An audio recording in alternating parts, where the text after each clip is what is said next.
Channel 7 Action News starts right now. Coming up next at 7, the deadline is looming for lawmakers to raise the debt ceiling or the country will be in default. Tonight, a local author is pitching a unique idea that could help stop the U.S. from accumulating debt in the future. You're watching Channel 7 Action News. The political posturing in Washington is in overdrive tonight as lawmakers continue to battle over the nation's $14 trillion debt.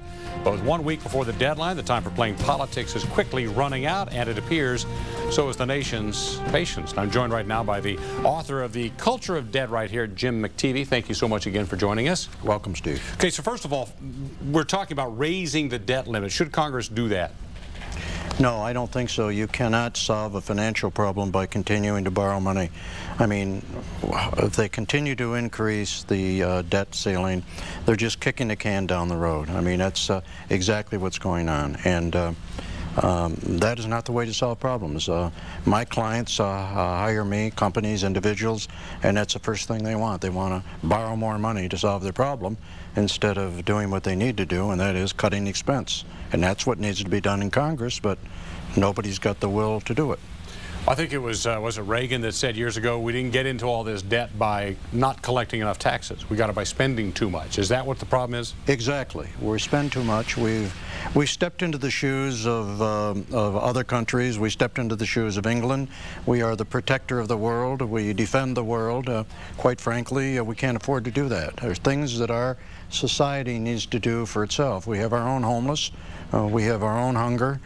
We have problems that we need to solve, and we cannot solve it by continuing to spend more money than we take in to solve problems of other nations. Right now, the looming problem is this credit rating that happens on if we don't get this thing solved by August 2nd. Will we lose our credit rating? Will interest rates soar? What's going to happen on August 2nd?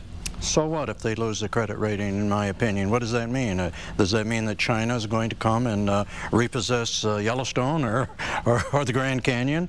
I mean, the fact of the matter is that one of the first steps that's got to happen is this country cannot spend any more money than it takes in. Call it whatever you want, balanced budget or whatever it is. You and I can't do it.